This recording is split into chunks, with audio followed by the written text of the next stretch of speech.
forget.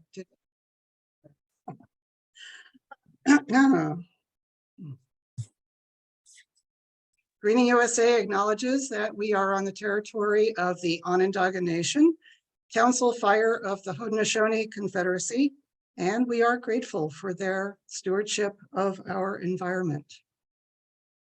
Today's agenda will be opening remarks by Al Stirpe, member of New York State Assembly and no stranger to Central New York. Thank you for being here with us. Then we will have GreeningUSA report to members, sustaining our communities awards, and then the Micron panel discussion, which should start around 10 a.m. So first, let's get started with some opening remarks by Al Stirpe. Thank you. Thank you. Step right up to the microphone.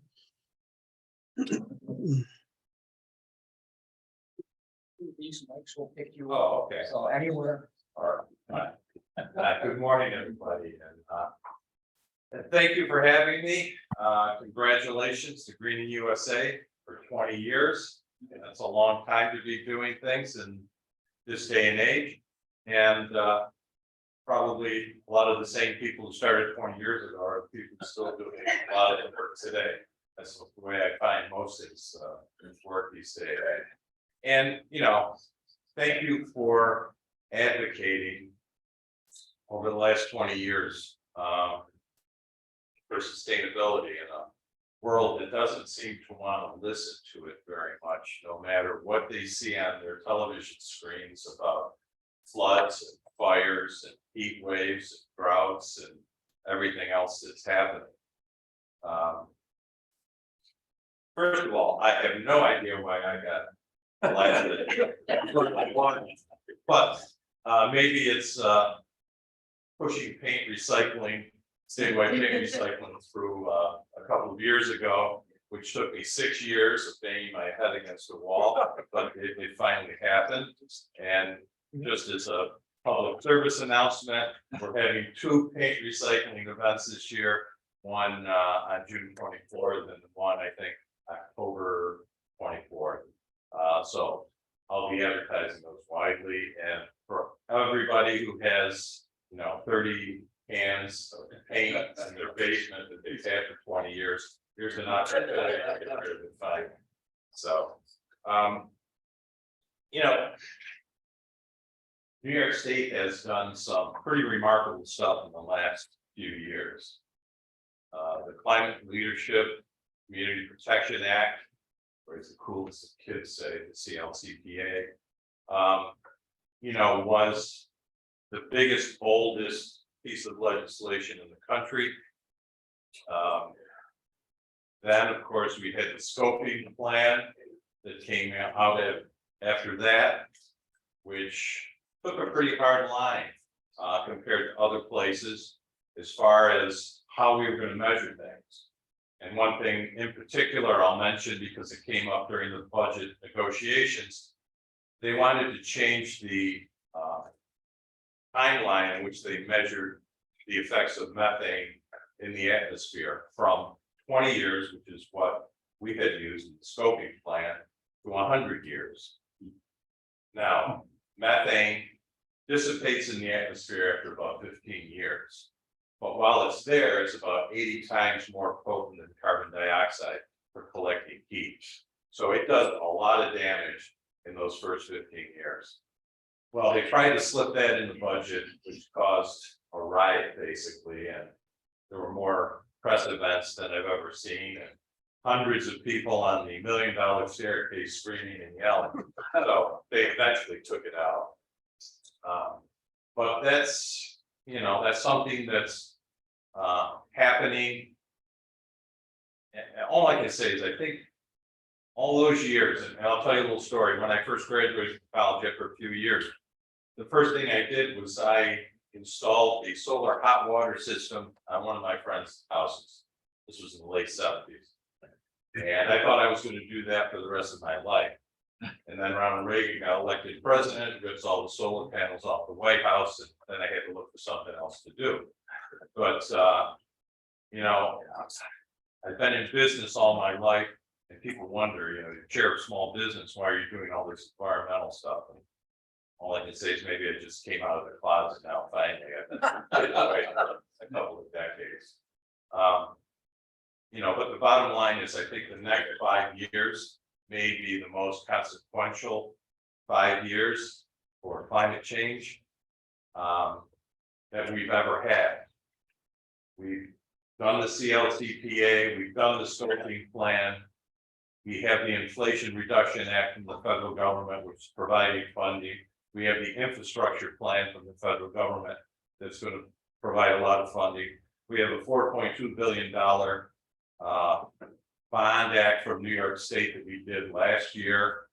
There's a lot of money that's going to flow in the next few years to actually make these things come true.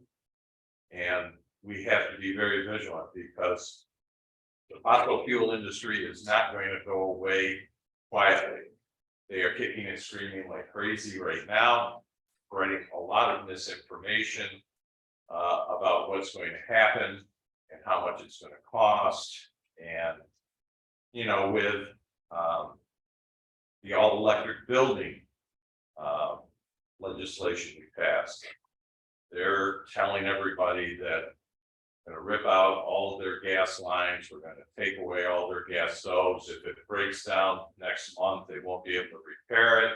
And all we're talking about is new construction starting December 31st, 2025. From then on, we would like to have non-fossil fuel infrastructure go in the ground so that we don't have to deal with that for another 50 or 75 years. So it's important that we get this information out. It's groups like yours that we kind of depend on to provide the right information and help people feel a little more secure. Whenever you do anything new, whenever you make any changes, people are very nervous.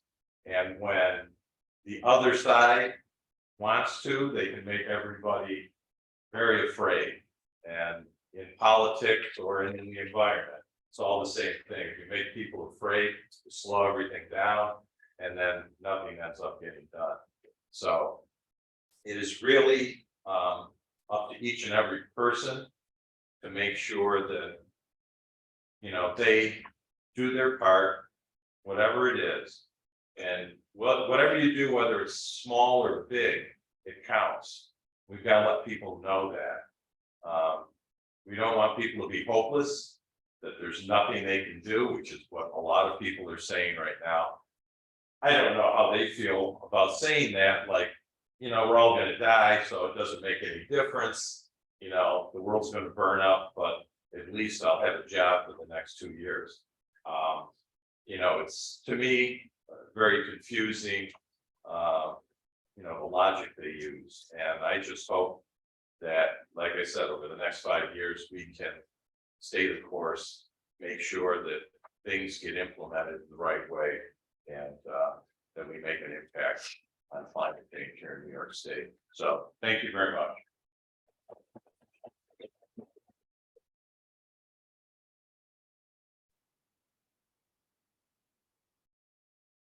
And thank you, Assembly Member Al Stirpe. And the reason that you were invited was because you showed up at many of our previous annual meetings. We saw your face out there and we thought you were very interested in this topic.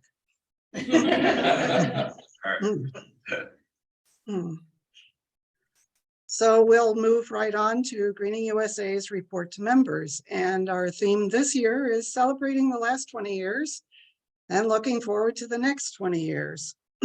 And we can't celebrate the last 20 years without remembering Dave Ashley, who left us in December of 2022. He made so many significant contributions to GreeningUSA. He was a founding member in 2003, and as Dave told the story, it all began with a discussion at a CSI meeting with others who some of them eventually became board members. The discussion was, what can we do to help Central New York? And of course, their answer was to form a group that would advocate for sustainability.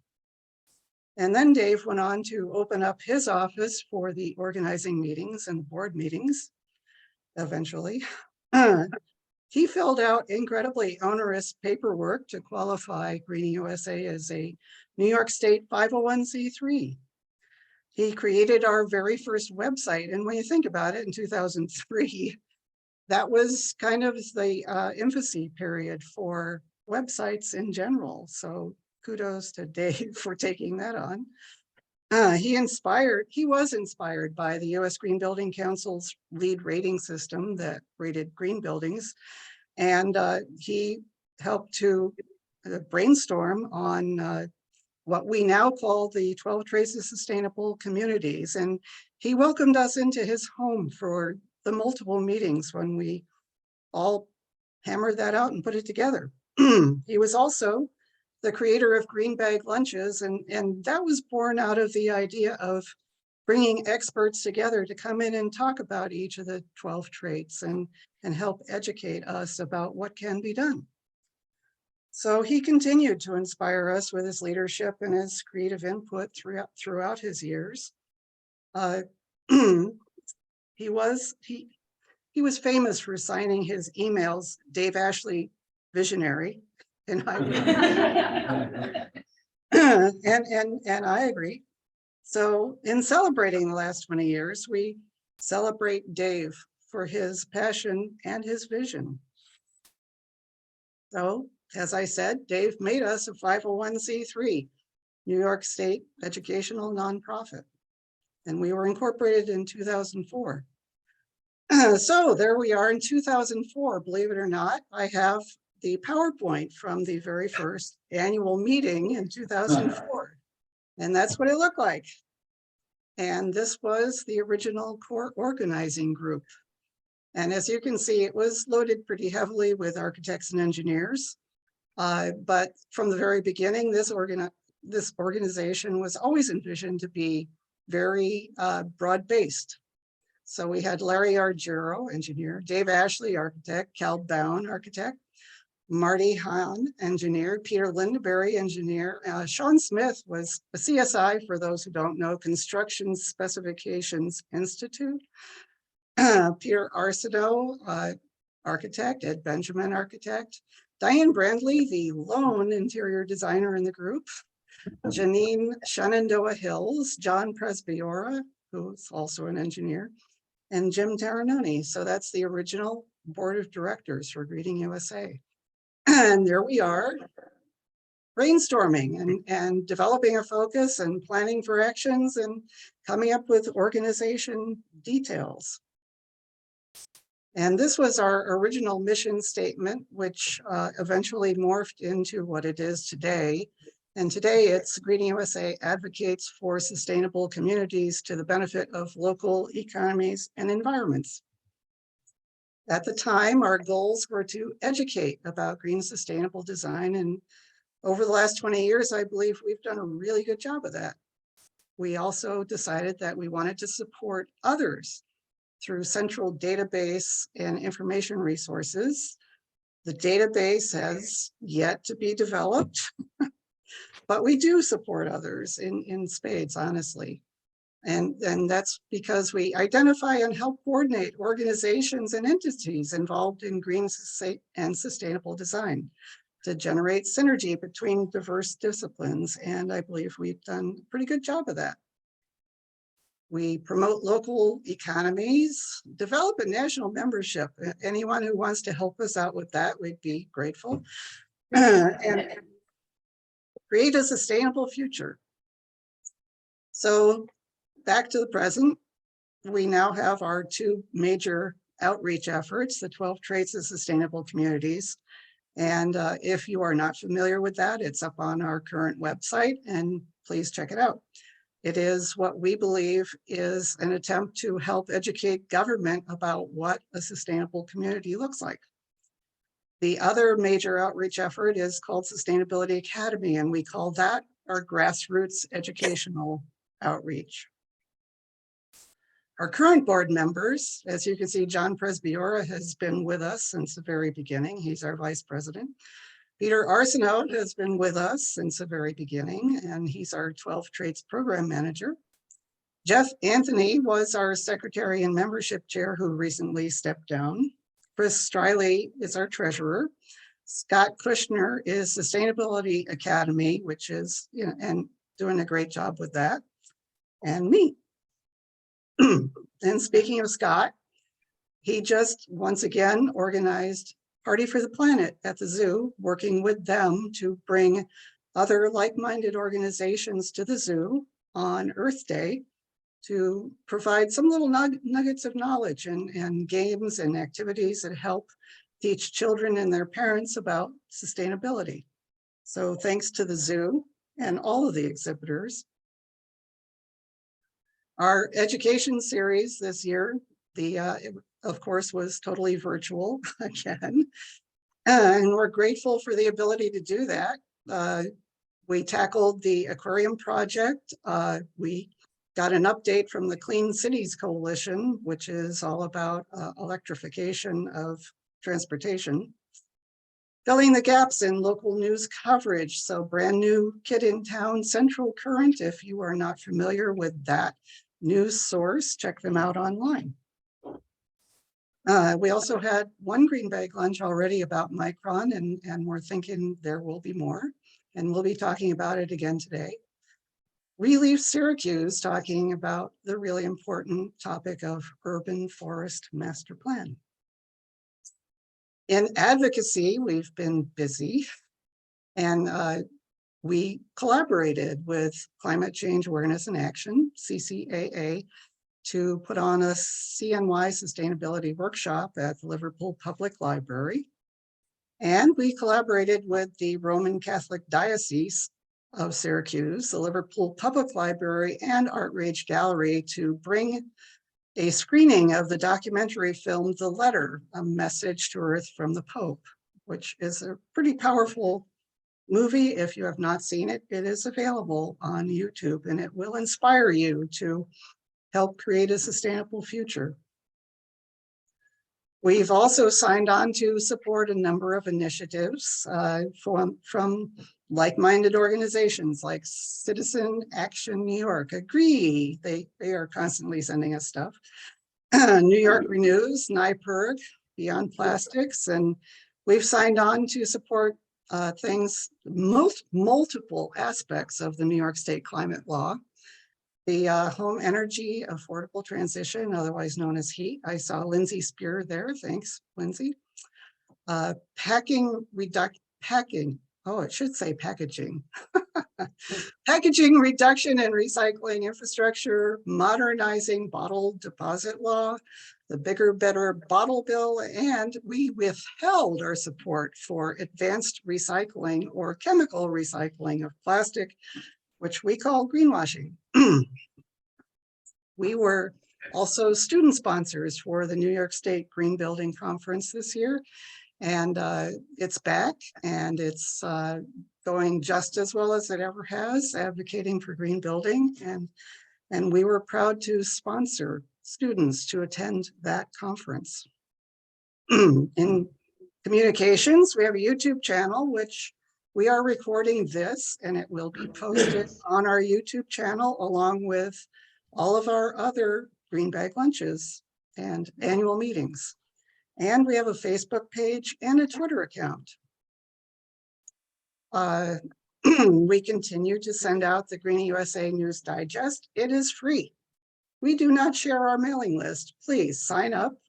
You can sign up on our website or at our registration table that's right there in the room. And coming soon, very exciting, GreeningUSA's new website. So it'll be updated and it will be beautiful. Please. We'll put a notice in our newsletter when the new website has been launched. Membership, please join a committee, attend a board meeting, come and get to know us. And to that point, part of the theme here is looking forward to the next 20 years. And as we look forward to the next 20 years, I'd like to say that as much as it's up to us, it's also up to you in the Central New York community. The money that you pay for dues or for donations is great. None of us receives a penny of it. It all goes to supporting our small expenses, and we very much appreciate it. But people fuel the passion and the direction of our future. People are our most important asset, and we need new faces and new ideas. So I have to ask, where will you take us in the future? And what is it that you want us to talk about? Please communicate with us. We'd love to hear about it. Please get involved with us. We see the Micron project as a massive challenge and opportunity for the economic, environmental, and social sustainability of the Central New York community. And we'll be starting a conversation about that very complex topic today. But first, we have Sustaining Our Community Awards, and John Presbiora, looking back at previous, this is when we were meeting at the Jewish Community Center, and they had a great breakfast there that I missed a lot. But John, please take it away. Thanks, Diane. It looks like I've been doing this way too long. It was a great report that Diane gave us about our history. And in terms of our history, I hadn't prepared it, but I'm looking around the room. I noticed there's a number of former award winners at the table today. I might miss somebody, but I know Ria, I think we recognized you one year for the Energy Symposium, which I attended last week. It was a great event. I learned a lot. I think Peter was recognized also for his work with Alliance for Communities Moving Cities Forward, whatever the name of that is, and the Transportation Council. Bob Haley, I think, was also recognized. Architect Bob Haley, who had worked with Dave Ashley McGraw at one time. I know we're going to recognize an organization again in a few minutes, but Peter Worth is here with us today. Peter has been a member of GreeningUSA almost from the beginning. He never wanted to become a board member, but he served as a committee chair promoting climate change issues, and finally created his own organization. And I think even Yvonne is here, received an award. Well, I know Yvonne is here, but I think we do another time as well. So thank you for being here. Lindsay Spears here, and Lindsay was recognized too. And Barry Lentz is here. He was recognized with one of our awards. So it's kind of like, our awards are kind of like the Sustainability Hall of Fame for State of New York. So congratulations to all of you. When we prepared for the meeting yesterday, Diane wanted me to be sure to have people quickly introduce themselves. So I introduced many of you, but let's just go around the table, starting over here. We have Assemblyman Stirpe, but pick it up with our Commissioner of what? Yeah, Commissioner Shannon Hardy, Fond County Water and Environment Protection, and it's interesting. It's an honor to be here, and I laugh as I look and I think back, like in different roles that I've had in the community. In fact, going back to 2003, 2004, doing private sector site development. I got my first foray into sustainability and the opportunities in Central New York, and I'm excited to kind of share with you later some of all the cool stuff that's happening from a utility perspective. There's a lot that a lot of people don't know, and I'm excited to share that with you all. My name is Chris Riley. I do energy consulting, and I'm kind of on the forefront of our electrification in buildings. And I also am the treasurer of GreeningUSA. Park Fiber with Sutton Real Estate. I'm a commercial real estate broker. Had various roles throughout my career. And one of the things that I did was I sold this old factory to the guys that developed it. A camera, and they've done a fabulous job.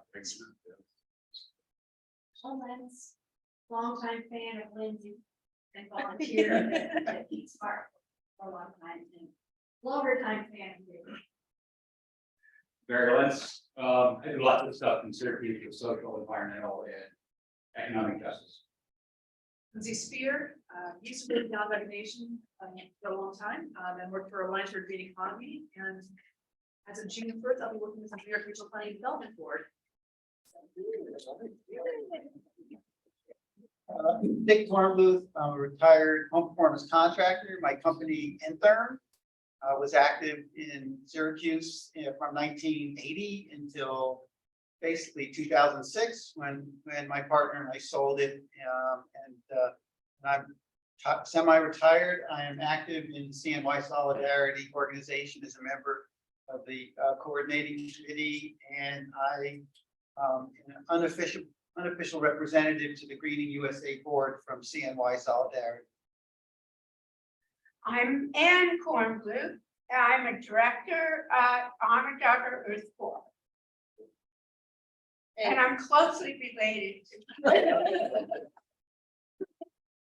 Yvonne Chu, I am the president of CCAA, Climate Change Awareness Action. Made the mistake of meeting Pete within the first month of living in Syracuse. And have been down with climate change sustainability rabbit hole since. I also work as the office manager for the Onondaga Earth Corps. Peter Worth, involved with GreeningUSA.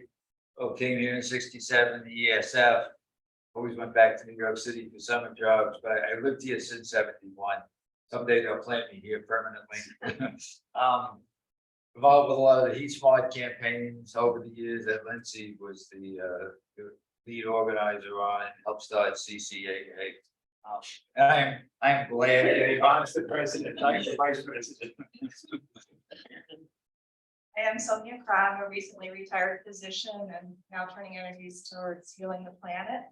I have several hats in that. I'm the treasurer for CCAA, and I'm on the DeWitt Advisory Conservation Commission and help to write a draft sustainability policy to bring things into the next decade. And I'm also a assistant treasurer of the Syracuse Rose Society and started a sustainability committee. And effectively, hopefully this year, the Rose Garden at Thornton Park is now being chemical free. So those are the things I'm working on. Morning, I'm Kate Spector from SUNY Oswego and serve as the campus sustainability manager there. I'm John Mills, also at SUNY Oswego, and I serve as the campus sustainability coordinator. Eric Rogers, community member on the advisory board of Oasis, which is a senior enrichment organization sponsored by Upstate University. Good morning, my name is Derek Carr. I'm the new project partner director at Onondaga Community College. Prior to that, I was with Senator John Mannion as his district representative, and prior to that, 21 years at 1199 SCIU, United Healthcare Workers East, and I was their upstate director. I'm Bob Haley, an architect by trade and an educator, and I love this. I wanted to try and summarize my stuff. I like to pass the ball. In other words, I was fortunate enough to work with Dave, Ashley, and Diane Brantley for about 12 years, and have known them deeply in terms of sustainability for 25 years. And of course, I'm part of Focus Greater Syracuse, still a board member there. I keep saying I'm semi-retired. I don't know what that means. I try and do conceptual design and sustainable. Right, and I can't be quiet, you know. But the key thing here is passing the ball on this subject. I like to be a feeder of ideas. This group picks it up and runs with it. Al Stirpe going to Albany with us, with Rachel May, speaking for I-81 probably 5-6 years ago, picked it up quietly as he does and delivers strongly as he does on these fundamental issues. It's that kind of play that I love about this group, each of our different skills. I remember meeting with Diane, good words, Diane.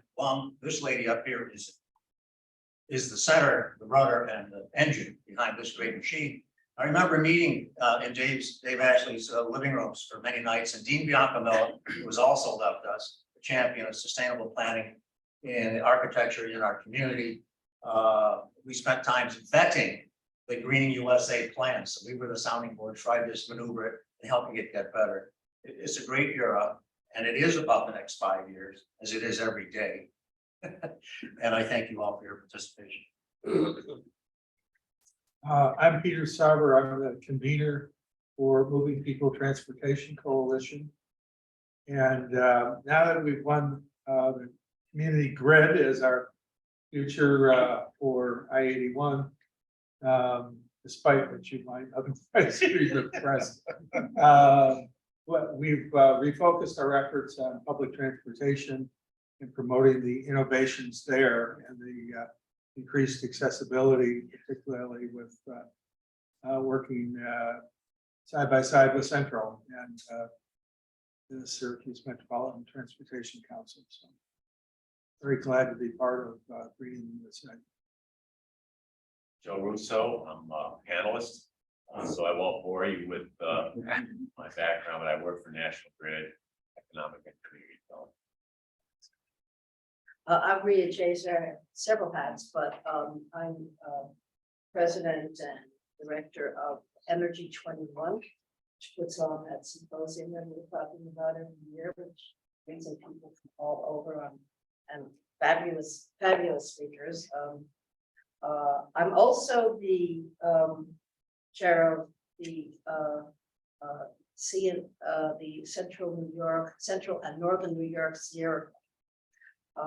I'm also, this is getting boring, I'm also the board member in charge of the League of Conservation Voters for the state, for this entire region. I'm Daniel Jaser. I work with Rita as board member of Energy 21 Symposium. I also do some adjunct teaching at Des Moines College. My name is Andrew Albany, the St. Louis consultant. I recently completed graduate studies in community economic development to be able to assist disadvantaged communities in making that transition and sustainable development. I'm Scott Fishner, I'm a retired librarian, and sort of like Yvonne, I made the mistake of, I've been a member of GreeningUSA for many years, but I made the mistake of telling Diane that I was retiring. So, but I'm very happy to be part of the board, and you'll see me favoring some events in the area. I'm Rachel May. I go back with GreeningUSA a long way, but really great to see so many old friends and co-conspirators. And hi, Diane. Thanks. Well, thanks everyone for being here. And oftentimes we get accused of like speaking to the choir, but I said it last week when we had the showing of the letter film at Art Rage. The choir needs to have an opportunity to sing and sometimes even to be preached to in order to keep going. And that's why we do this. I think one of the things for me that GreeningUSA has done is created this community of people concerned about our environment and our future. So thank you all for being a part of it. And one of the important things that we do as part of our mission since the beginning is to give our awards to deserving participants in what we do. We have recognized more than 80 people, projects, and programs, or even events that contribute to our community sustainability since beginning the awards program in 2006. This year, we're going to add 5 additional honorees whose efforts reflect the principles embodied in the 12 traits that Diane mentioned. These honorees respect the community's need for a healthy and safe environment and a robust economy with opportunity for all to share in these objectives, not only for today, but for generations to come. These awardees reveal the very soul of what it means and what it takes to be a sustainable community. Our first recipient today is Rachel May. You know, government leaders have the unique ability and responsibility to broadly influence the environment, the economy, and the social equity of local or statewide community. They must support specific efforts to achieve long-term sustainability in their communities. This is the essence of trait number one. And our first honoree has done just that. First elected in 2018 to the Senate, Senator May has been a champion for sustainability, promoting priorities. She was reelected recently in 2022, and she represents her home city of Syracuse, also the south and west parts of Onondaga County and all of Cayuga County. She's chair of the Committee on Cities and chair of the Legislative Commission on Rural Resources. Some of her accomplishments include co-sponsoring the New York State Leadership and Community Protection Plan, or the climate bill, and which was approved in 2019. Considered one of the most ambitious climate laws in the nation. It requires, well, you all know, we got to reduce emissions by 40% by 2030 and 85% by 2050. She also sponsored and saw adoption of a bill to encourage the use of native plants along state highways in order to improve pollinator friendly zones and improve their habitat. She supported the Older Workers Development, the Act, the Public Water Justice Act, the New York Open Water Data Act, the PFOS Discharge Disclosure Act, the Extended Producer Responsibility Program for Packaging, we got to get that one, and the expanded bottle bill.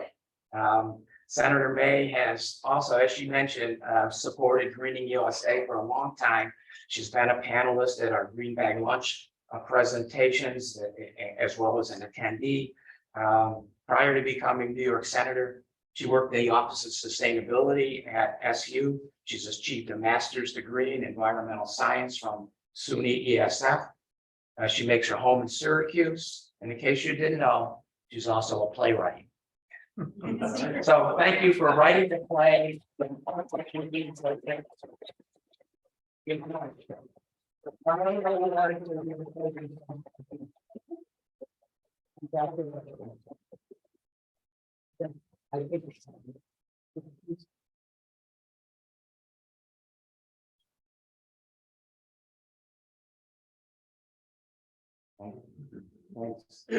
I'll give you 30 seconds. I just want to say this means a lot from a group that I've been engaged with for such a long time. I mean, we go back to the Sustainable Design Assessment team with Dave and Dean too. Water is one of my big focuses now. I have 4 Finger Lakes, a little bit of Lake Ontario in my new district, and we really have to make sure that we're protecting our precious water, because this region of the world is one of the few that's going to have fresh water as the climate warms. And I hope to engage with all of you, because I'm working really hard on affordable housing and making sure that we're doing sustainable affordable housing. So those 2 issues, I hope that we can engage with. I have a bunch of bills in both of those areas, but also just a lot of priorities. So let's work together. I so admire the work that all of you do, and keep it up. Thanks.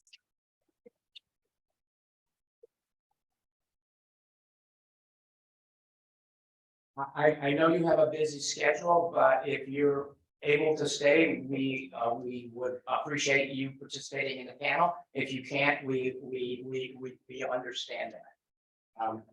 Next award, Climate Change Awareness Action. Slide's supposed to change. There we go. No community can reach sustainable status through governmental action alone, though. Civic, business, social, and religious organizations all help to make a community and its members stronger through joint action, mutual support, and personal development. Communities that have actively engaged citizens tend to adopt policies correlated with greater sustainability.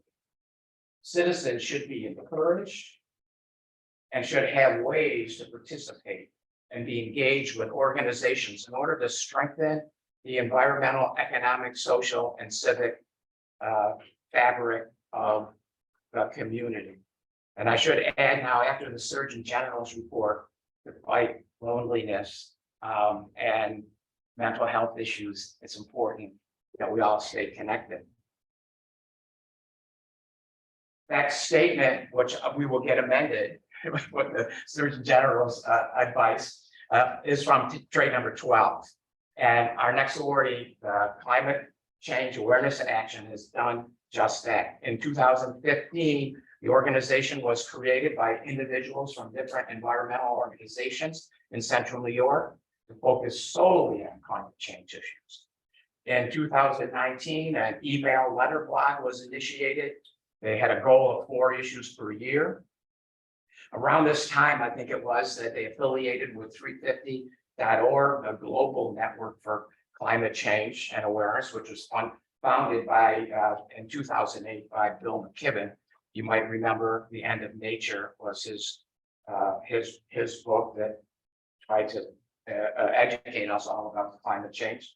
By 2022, the organization formalized its leadership structure, its members elected an executive committee, and the organization reported that its reach had grown over 1,700 addresses in their newsletter blog.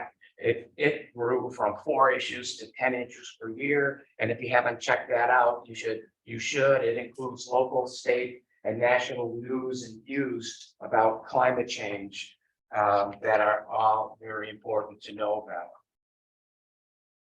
In November, this past year, CCAA spearheaded a workshop in partnership with the Citizens Climate Lobby and GreeningUSA. It was an in-person interactive climate change workshop. They called it Sustainability in Central New York. 40 people were there coming together over 2 hours to discuss the important issues related to climate change and how to affect it. So I want to say congratulations to CCAA. I think Yvonne's going to come up and I expect Peter, if you.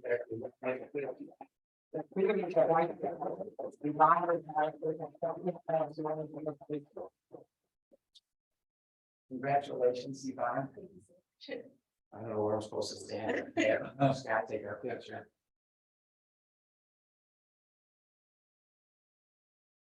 You want a minute, 30 seconds? Just 30 seconds. 30 seconds is good.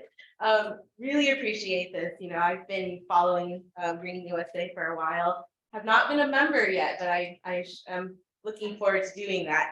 It's been a little rough economically. Working in nonprofit is not the easiest thing in the world. You know, I just want to say I'm accepting this on behalf of the members of CCAA. It really matters the participation that you mentioned in the community that comes together in order to do the work that we are asking them to do and taking action on climate issues.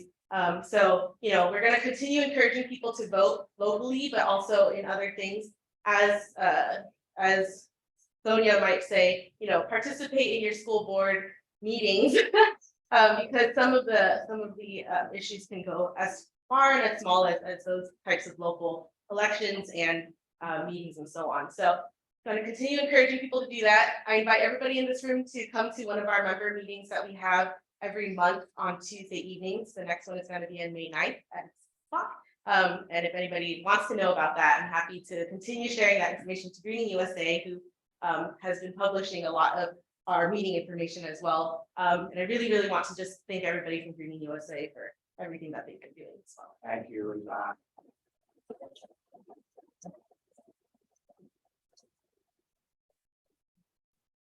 Ron, if I could just add that CCAA would not exist without GreeningUSA. It was really, I think, birthed out of GreeningUSA. So kudos to GreeningUSA. Next up, SUNY Oswego Office of Sustainability. Waste management is an often underappreciated obligation of any community, which is not only costly, but it's environmentally unfriendly. Sustainable communities look to more effective and less expensive recycling and reuse programs to alleviate the adverse impacts of landfills and incinerators. This is from our trait number 8. SUNY Oswego's Office of Sustainability did just that when it created a campus composting program. We weren't the first to take notice, though. The New York State Association of Reduction, Reuse and Recycling, which I understand also recognized some within Stirpe a few years back. The 3R organization awarded the Office of Sustainability the 2022 College Recycling Leadership Award for the project. It began modestly with the collecting of waste from a few cafes on campus in the fall of 2021. By spring of 2022, it had grown to include all campus dining facilities. The office partnered with the college's dining services provider, the Oswego County, and the Oswego County Division of Solid Waste transfer station. And soon it was diverting vast amounts of waste. In the first year, more than 80,000 pounds of food waste was kept from landfills and incinerators. A regular dumpster's worth of food out of the waste stream every week, said Stephen McAfee, the Oswego's dining facilities director. But waste reduction isn't the only thing we noticed about Oswego's sustainability office. SUNY Oswego gained recognition once again in the 2023 edition of Princeton's Review Guide to Green Colleges, one of 455 that were listed from the United States and around the world to receive this high ranking. SUNY Oswego has had a long-standing pledge to sustainability going back to 2007 when it signed the American College and University President's Climate Commitment. In the university's guide to living Laker green, there is a statement: a collective effort is crucial when tackling issues such as climate change, and each one of us plays an integral role in upholding our campus's commitment to sustainability. So for upholding that campus commitment and setting an example for the students as well as the greater community and putting actions behind the commitment, GreeningUSA is pleased to honor the SUNY Oswego Office of Sustainability with a 2022 award. And here to accept that are Catherine Spector, the campus sustainability manager, and John Mills, campus sustainability coordinator.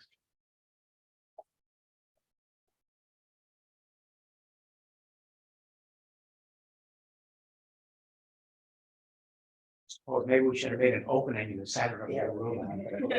There. Congratulations. Thanks so much. Thanks. Got 30 seconds. Oh, we're gonna take a picture. Thank you. Awesome. Thanks so much. I mean, this has been quite the team effort in terms of our composting and all the other things we do. I think we're blessed to have wonderful leadership at SUNY Oswego. Amazing students who are very passionate about this work, and certainly tremendous colleagues. Yeah, and I really want to say that this award goes to our students, really, our dedicated amount of team students lead our office and lead all of the programs that really go out and impact all of the other students on our campus. So really, that's what the future is, our students. So thank you. Thank you. Honored to be here.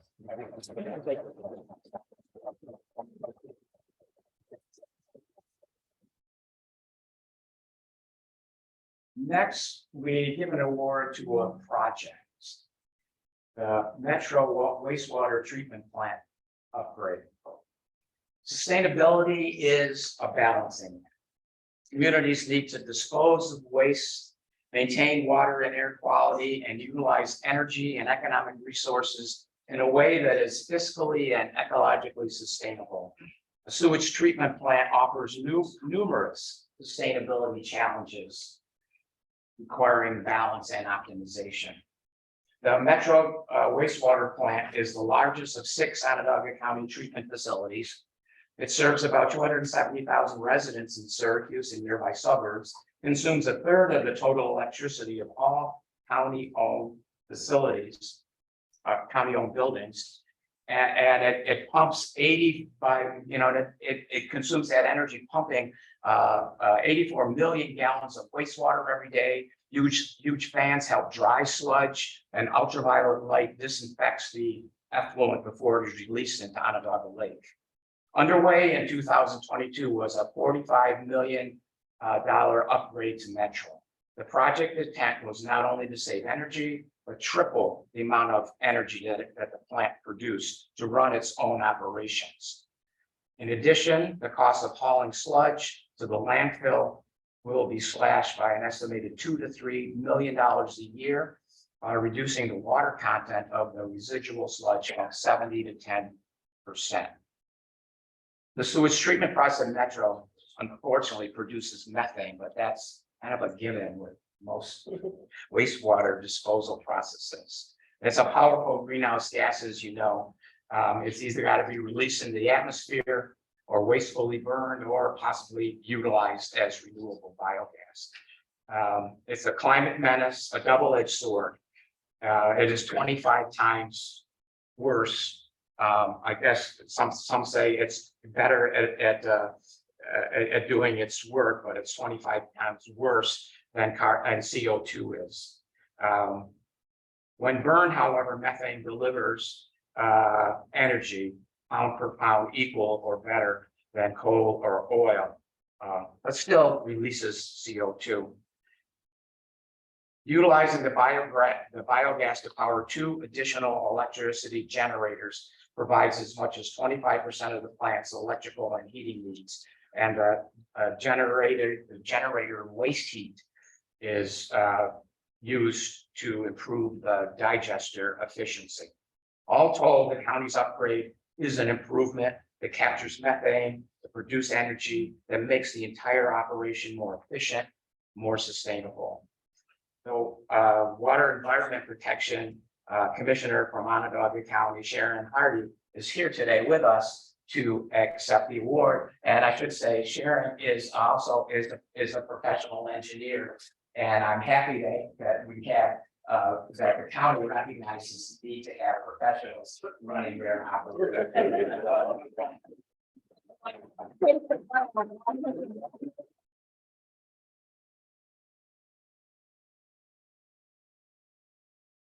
Okay, 30 seconds or less.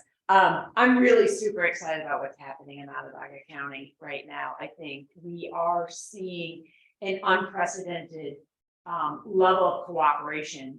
You know, we talk about how do we move the community. It starts with their agencies. It starts, I know for me personally, we're working very closely with Okra and Aqua and the City of Water and our partners at National Grid. Right? We are, I think, you know, when people think of water environment protection, everybody thinks of the Save the Rain program, which just had some unprecedented success in really capturing rainwater and keeping it out of our sanitary sewer systems. Our investments at Metro did an amazing job rehabilitating the water quality at Onondaga Lake, but there is so much more. We're on the cusp of in the next 20 years, and I'm excited to see we've got leadership team. Myself, we're building a team beneath me. We're redeveloping the entire organization to really turn back and look at what our core functions are and how they intersect with the needs of the community. What can we do more? What can we do better? Not just out in the collection systems, but at each of our treatment plants. And this project is just the beginning of what's coming. As John mentioned, we are going to be, this project massively expanded our capacity to capture that methane gas. We tripled our cogen capacity. So we're going to have 1 megawatt power production at Metro. We're using that methane gas to produce power. We're using it to heat our facilities.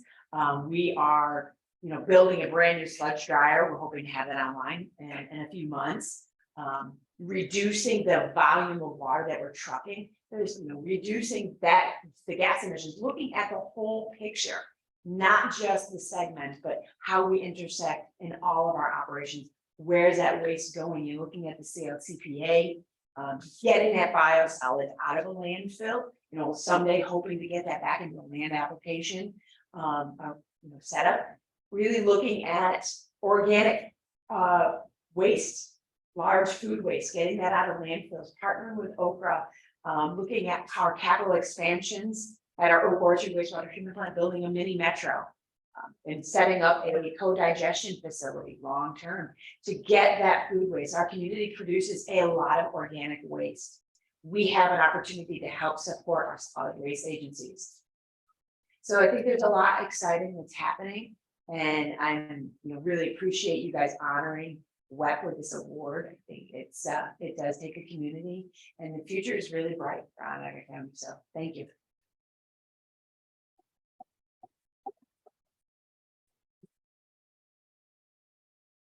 Okay. Our fifth award is our opening remark speaker today, Assemblyman Al Stirpe. When you open up his campaign webpage, the first thing you see is his commitment to stand up to the special interests and the well-connected in Albany, and to never back down from doing what's right for the middle-class families of central New York. To do what's right for families is usually what's right for the sustainability of a community. You also notice the assortment of endorsements probably displayed there, which include not only numerous unions, but the New York Business Council, the Sierra Club Atlantic Chapter, and the New York Conservation Voters. For sustainability to work, the economy, the environment, and equity bending justice for all must pull in the same direction. And as this is as Assemblyman Stirpe has been doing for 20 years that he's been in office. In November, he won re-election to the redrawn 127th Assembly District, which includes the towns of Clay, Cicero, Manlius in Onondaga County, and Cazenovia in Madison. First elected in 2006, he served 2 terms until he was defeated in 2010, but he persevered and was elected again in 2012. He has held that seat now for 6 terms. While incumbency has its advantages, Al Stirpe is obviously doing something right. And GreeningUSA is proud to cast a vote for Assemblyman Stirpe as a 2022 Sustaining Our Community awardee. Some of the things he's been doing include, he's sponsored a bill to amend the tax law to permit homeowners with LEED or the National Association of Home Builders green certifications to receive a tax credit. We're still working on that, but we need to get there. And he is persevering with that. He has promoted smart growth development in small communities such as the village of Manoa by sponsorship of a bill which went into law in August to allow small communities to grant property tax exemptions for eligible new construction of single family and multifamily residential buildings. He co-sponsored New York State's paint recycling program, drop-off sites and local government facilities and paint retailers for leftover paint. This went into effect in May of 2022 after the governor gave her approval. And he supports electronics recycling, which that's where he got the award from the Triple R organization. But New York State requires this. But not only does he support it, he also hosts recycling events to make these services accessible to residents. He's been a supporter and a participant at GreeningUSA events. And special thanks today for agreeing to make our opening remarks and for agreeing to stick around for our panel discussion, which will start in a couple minutes, maybe less.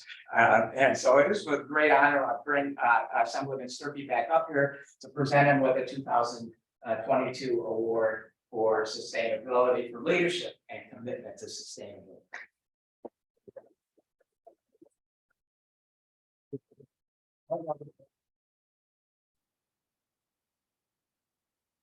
That's your good side. Good sides. Thank you very much. Like you said, I was very surprised to get this award. It shares that there's a lot of things happening here in central New York. And in order to do them the right way, we're all going to have to stay involved. To make sure that companies do what they say, and governments do what they're supposed to. So it'll be an interesting few years. And by the way, I've only been, this is my 15th year, not my 20th. Oh, okay. I'm not that.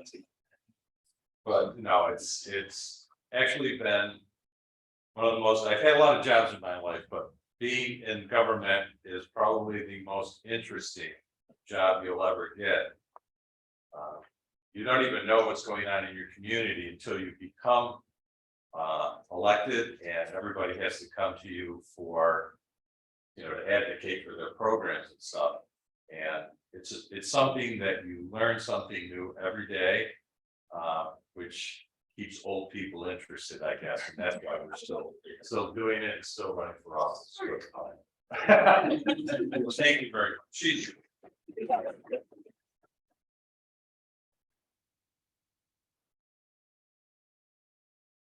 Okay, so we promised the panel discussion would begin at 10. We're a few minutes after, but Joe Russo from National Grid has agreed to participate with us today on that. And Assemblyman Stirpe will be joining us. And if Rachel can stay, she's welcome to stay as well. Yeah, I'm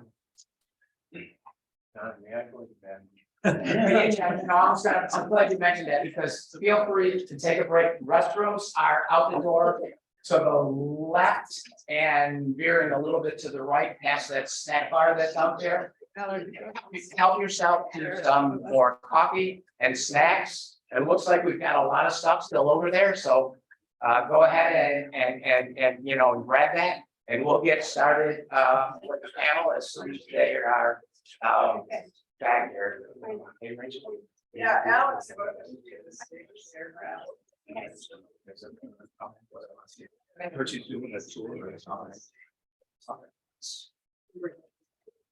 I'll tell you what, we can't. I still swing it. So I think I'm gonna make some swinging. I need to it's really those speed. Making, you know, making a show back to. Add a little bit in the pocket valve or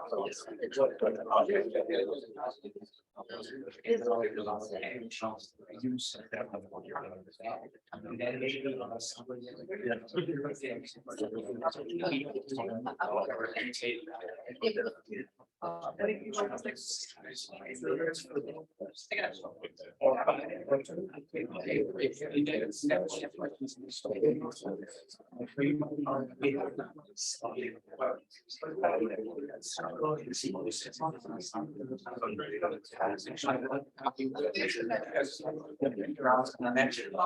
And I would say,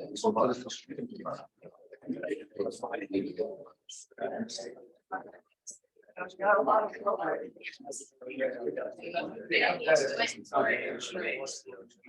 Unfortunately, I didn't read it.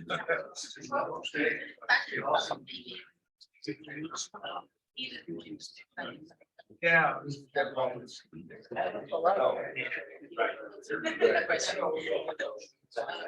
Not sure what I'll do.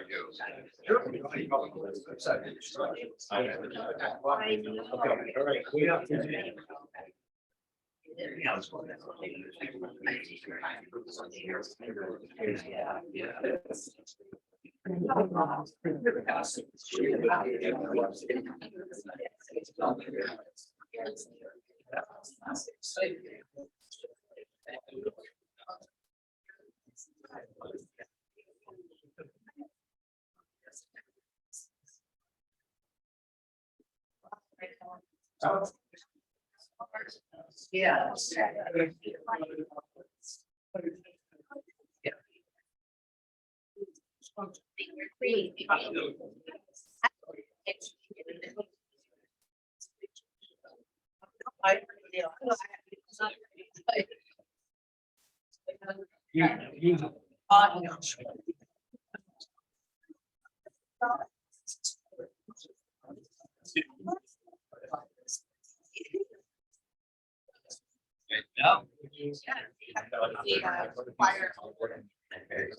So you actually.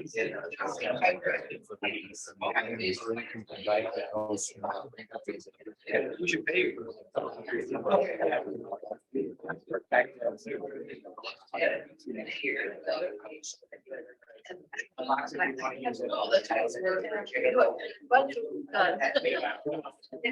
But next time. Yeah, no. I don't know how. I'll do that.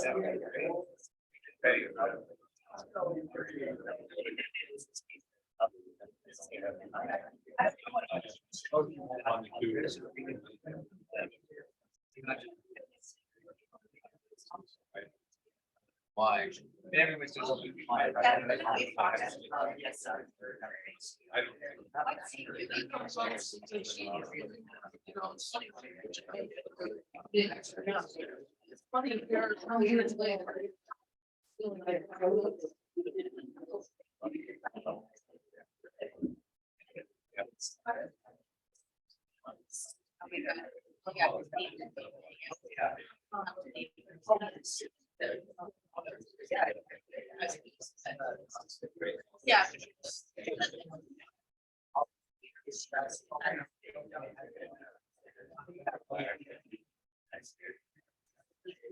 Yeah.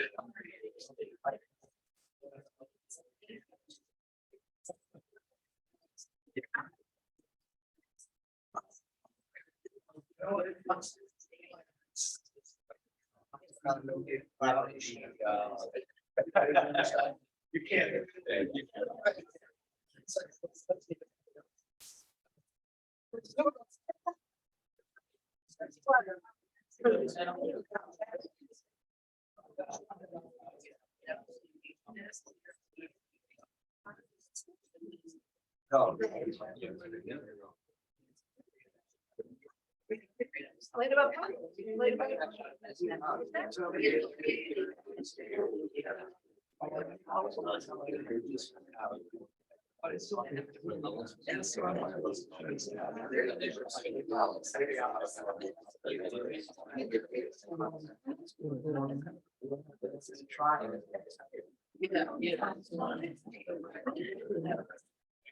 Not Gary.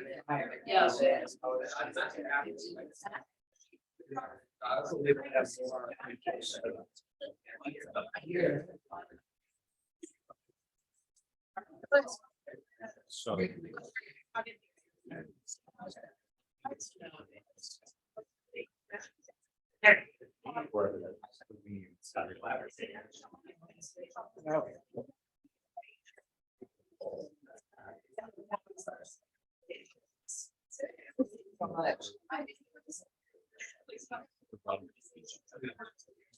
Very powerful. You get a chance to do it. And then, two of them is in one. And then another one in our big gallery.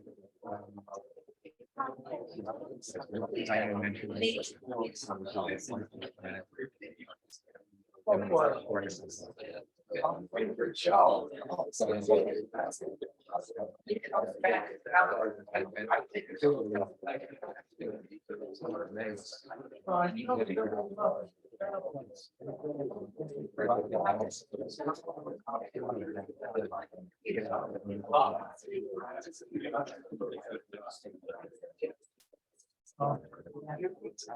Yeah, I did that last year.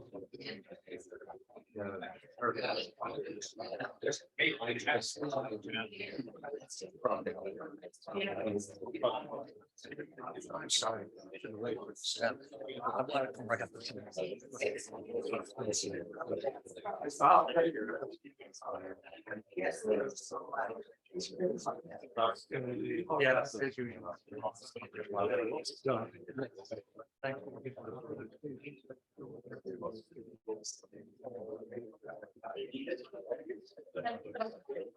Right. Oh,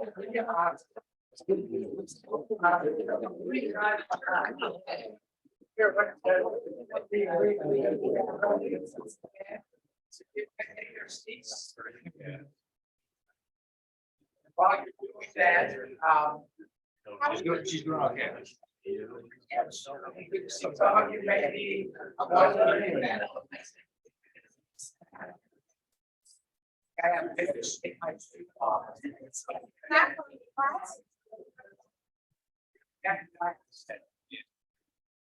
All right, so we're a little bit behind schedule in terms of beginning this, and Diane working about giving people a break, but in the interest of humanity, I think it was important to that. You might be wondering why Diane is remote.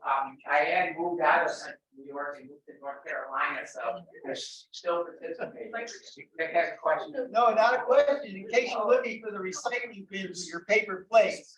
It's out, it's on the other side of the wall in the dining area. There's a recycling container for all the paper plates, cups. All right, so we are about to begin with our panelists today. To conclude our meeting, we're gonna go, we'll make it 45 minutes. The way it's gonna work, I'm gonna give the panelists a chance to say a few remarks about the topic of Micron in general. And maybe they'll have 5 to 10 minutes each, and then we'll open it up for some questions and answers, which I'll call on people to do that. So if you do get called on to ask a question, try to not make speeches, but make a quick question so we can get as many answered as we can. Before I introduce them, we already did that. Okay. All right, so I'm gonna make quick introductions here because 2 out of 3 of them you already know most things about. So Senator May has agreed that she can stay before she has to get out of here for her next event, so she may get up to leave soon. Again, for people tuning in on maybe the recorded part of this, Senator May represents the city of Syracuse, the south and west parts of Onondaga. And all of Cayuga County, which is the newly districted 48th Senate district. Assemblyman Stirpe represents the 127th Assembly District, which includes the town of Clay, Cicero. These are 2 towns that should realize significant impacts from the Micron chip fab development. Clay, the home of the White Pine development, which will be where the multi-million-dollar chip fab will be located. And our third panelist is Joe Russo. As you heard him say, he's from National Grid. He is the lead economic development representative for National Grid, and he's based there in Syracuse. He has worked in economic and community development in New York State since 1978 with experience as city, county, and chamber of commerce and utility economics development. I think I'll leave it at that for Joe, and he can tell us more if he needs to. So thank you for being with us today. I want to just make a quick overview about the project and why GreeningUSA's board felt it is important to focus on Micron in our annual meeting. But obviously overridingly is the biggest elephant in the room. Of course, the other big elephant in the room is climate change, and that we sometimes can't see. So from that point of view, it is important. Some of the things in the press that we've read for the past 6 to 9 months about this, all of this is not my words. This is everything I say here is what I've found. This is incredible and transformative news for Central New York and the entire U.S. economy, said Senator Schumer. It's going to make Central New York one of the centers of high-end chip manufacturers, not just the United States, but the world. It's stunning in its scale, Governor Hochul has said. The impact is going to be felt for generations. The numbers get silly, and it gets very hard for people to grasp them, said County Executive McMahon. I don't know if the numbers are silly. This is my own words. I don't know if the numbers are silly, but they are staggering. Some facts, as reported, I'll go on with those facts from the press. 7.2 million square foot complex the largest clean room space in the nation, which alone will cover 2.4 million square feet, about the size of 40 football fields. Create up to 9,000 jobs over the next 20 years. Bring an additional 40,000 supply chain and construction jobs to the Syracuse area in New York State.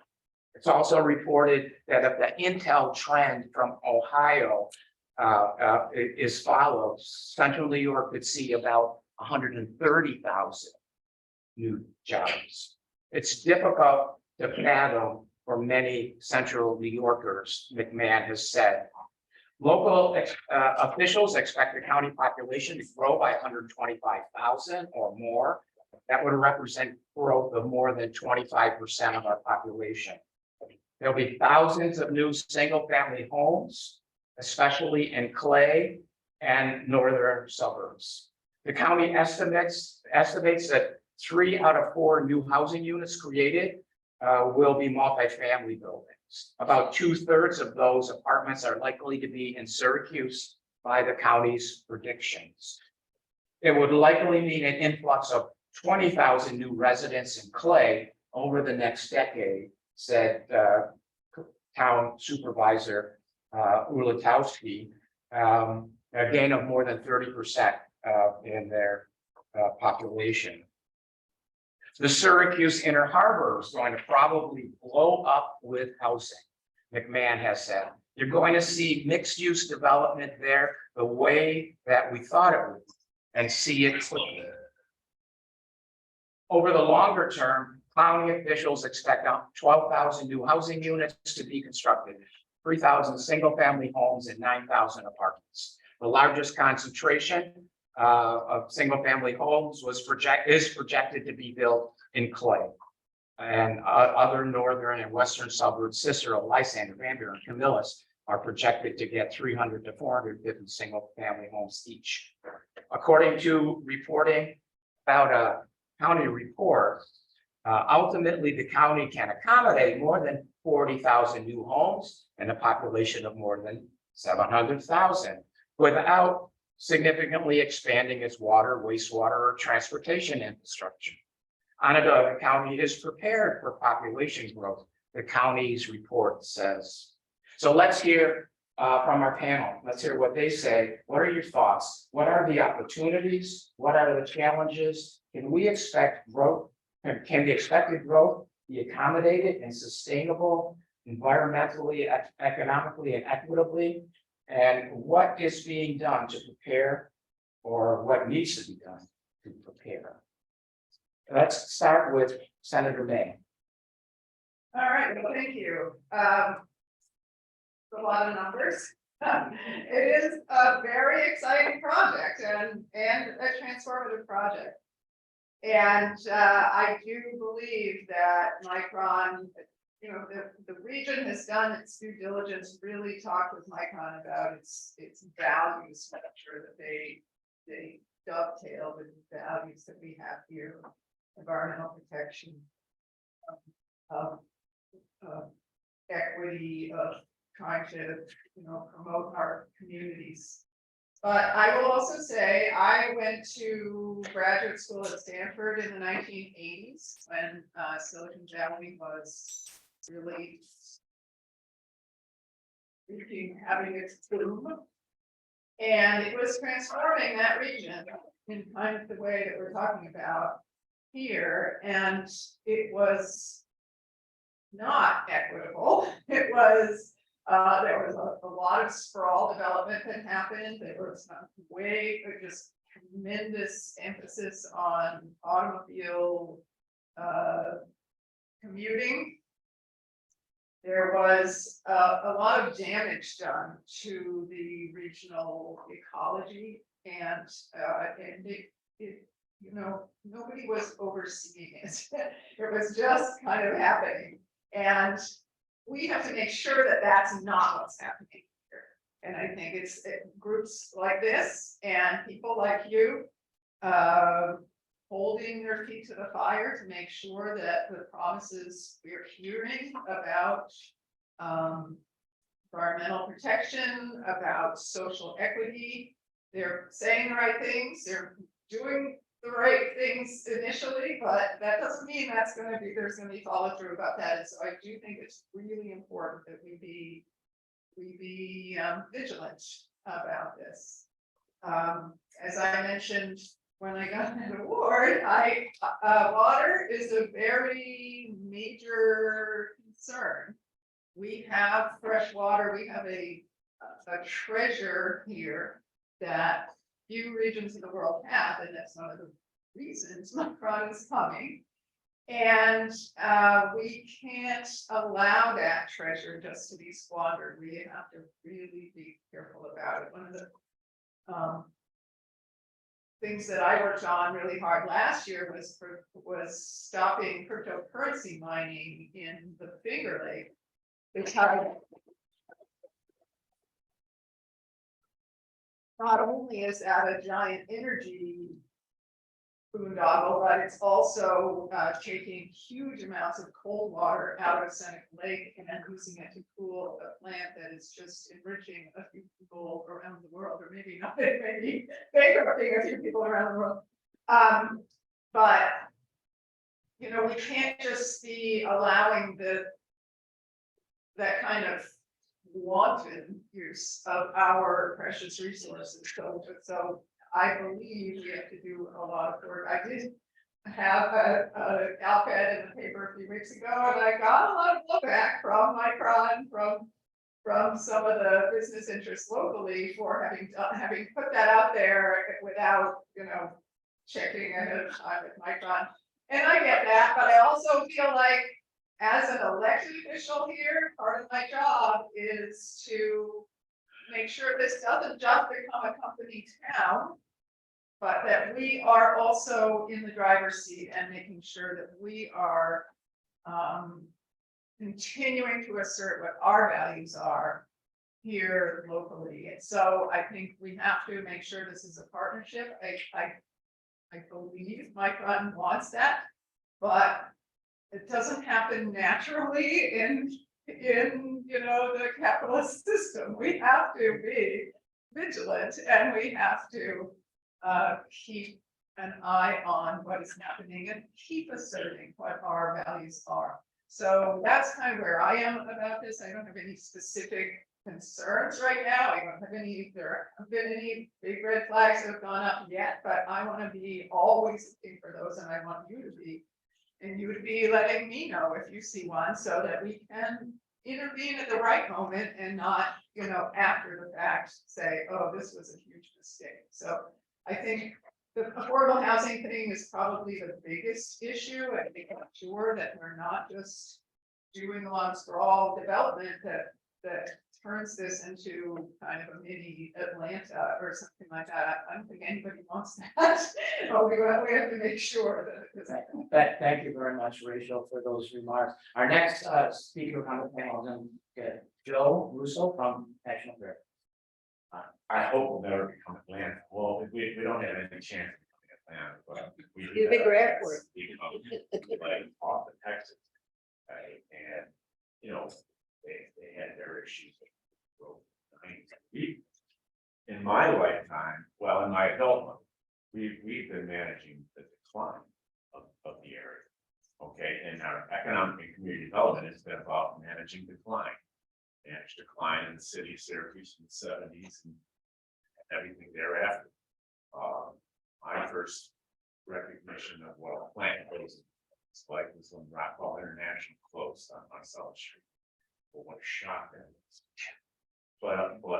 So we're going to have to learn how to manage growth, and everybody's cooperating now. But I can tell you that when this happened in Saratoga County, Saratoga County is infinitesimal compared to the scale of this. Okay, but with Global Foundries came in, there was a lot of cooperation leading up to it that put the site together and everything. But once that was over, and the towns and everybody just started fighting each other. So hopefully this cooperation lasts, you know. People change, you know, the county executive is not going to be the county executive forever. People don't hold out. I know because he deserves a lot of credit. Because if it wasn't for him, we would be. So, yes, we have to be vigilant. I completely agree. And companies can be bullies, Global Foundries is bully. They somewhat of a bully, they want to get their way. They're worried about the natural gas going away. Okay, well, they should be worried, but instead of, pressing against it, they should be trying to figure out how to deal with it. Right, so we have to be very, very involved in this decision and very, very involved in how this gets managed. Because there's gonna be a ton of housing. There was an article that Mike Stanton put out this morning. Did anybody see that yet? About this listserv. It's about creating town centers. That's what needs to be done. And then the example was the Fayetteville Town Center. The only thing they kept was the name. The rest of it is all just pavement and stores. Town centers are supposed to have mixed use development, apartment garages, little towns being built. So it's in Syracuse.com, it's on Mike's listserv, you should read that. And certainly the county executive is all for it. But there's not a lot the county can do other than, it's the towns, we're a home rule state, the towns have the control. The county can incentivize them, I don't know if it's legal to hold back, so the county controls sales tax, that's gonna explode. You can't hold back sales tax, you can incentivize, I guess, the county can incentivize towns to do the right thing. And let's hope that happens, but everything's gonna be happening at that level, which is where it should happen. So. That's all I got for you. Let me just say, though, CMI Fair Housing did a study of zoning in this region. And found that outside of Syracuse, where we have almost all the affordable housing, outside of Syracuse, only 1% of the land that isn't strictly rural land is only 1% is zoned for multifamily housing. So these local governments are not collaborating, they're not participating, they're not willing to build the kind of housing that would be affordable. And something has to be done. And maybe you can twist their arms and maybe they will get on board, but I think, groups like this have got to be involved in really calling attention to the importance of, rethinking how we do that. Let's hear from Assemblyman and Stirpe. What are your thoughts? Well, we all know what the opportunities are, the benefits that we'll get. Everybody's running around saying that over and over and over again. There are some things that I know we read an article a few months ago about how we have adequate water and but they said they were going to use an innovative process to take the water from Micron, filter it and reuse it. Unfortunately, the head of Aqua came to me about a month ago and said, "No, really, I need $500 million because we have to really bulk up and we're going to put second line in from the lake and we're going to." And I said, "Well, what happened with all this reprocessing?" It's not good. So We have the commissioner here tonight. there's a 45-inch water pipe from Lake Ontario to that site. And we had to put in another. That's amazing. All right, they're here because of that 45-inch pipe and because of the substation. No, yeah, and also,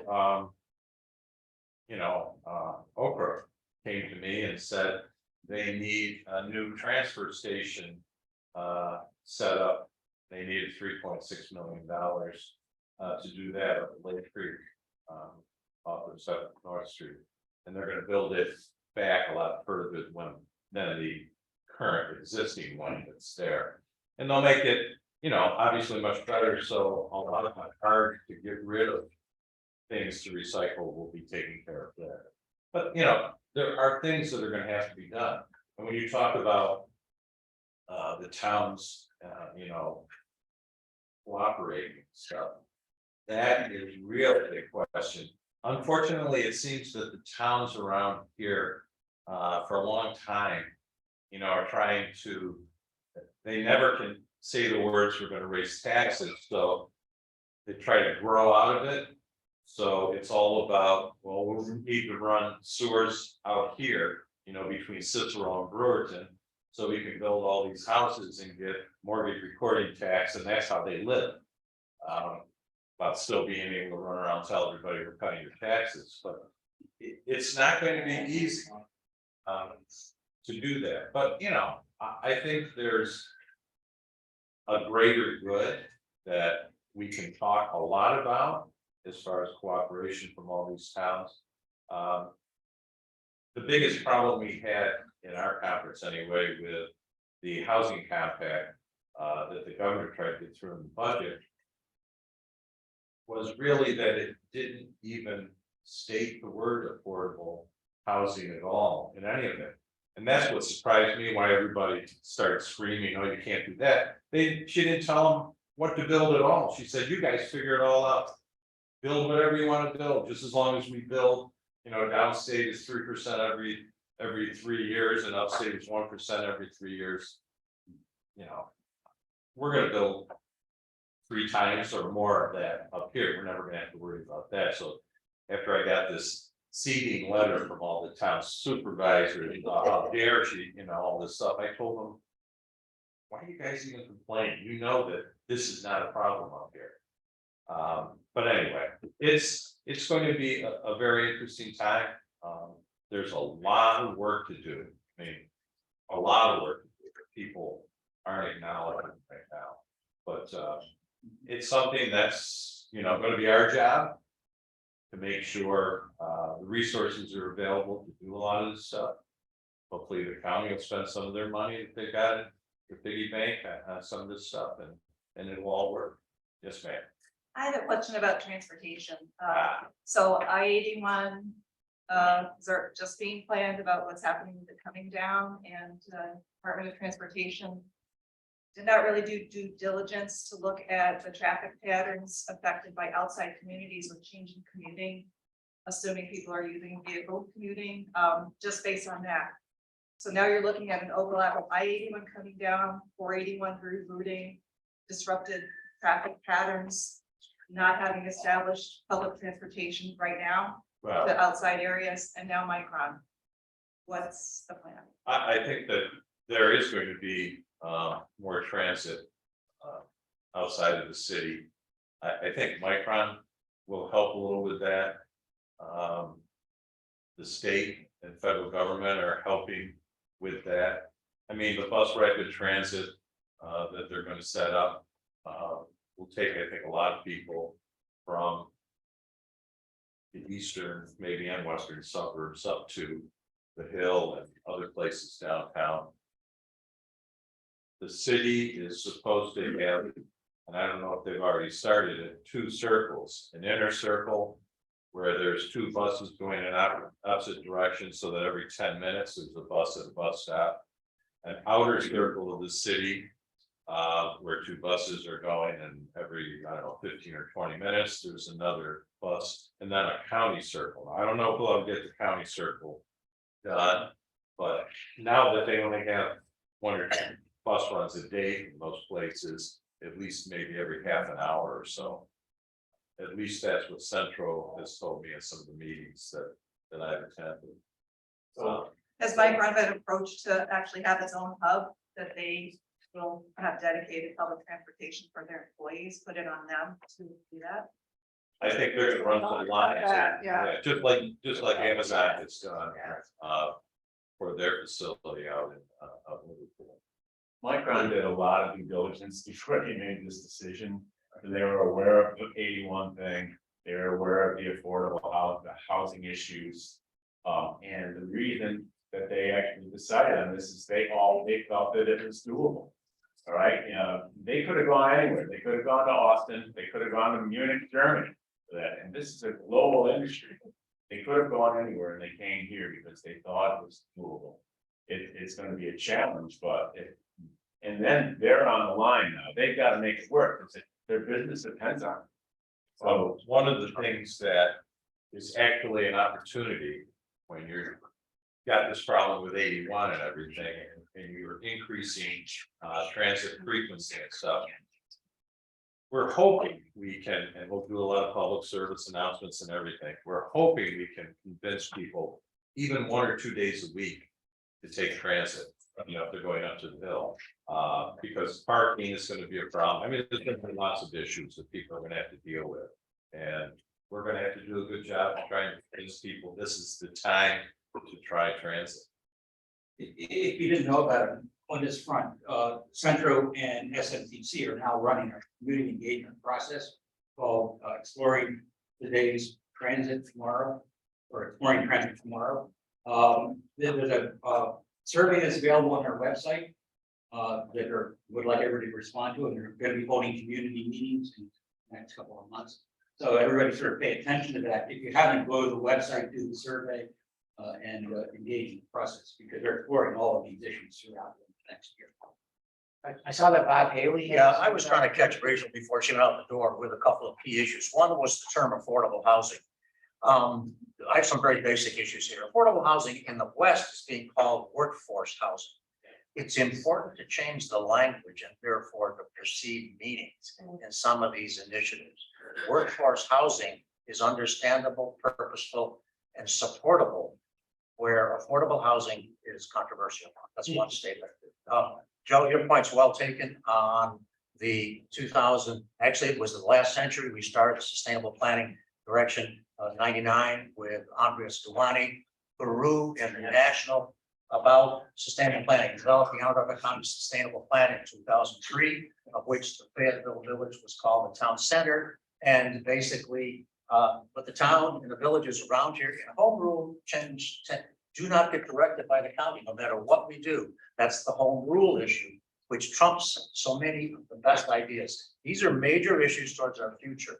Back to the question I was hoping to ask all three from the state. Is the state capable and interested in supporting smart growth policies for our county to then carry forward to this project? To me, it's that sequence from the top that has to be trumping the small kickbacks, the big kickbacks we're going to get from so many of our traditional Central New York culture.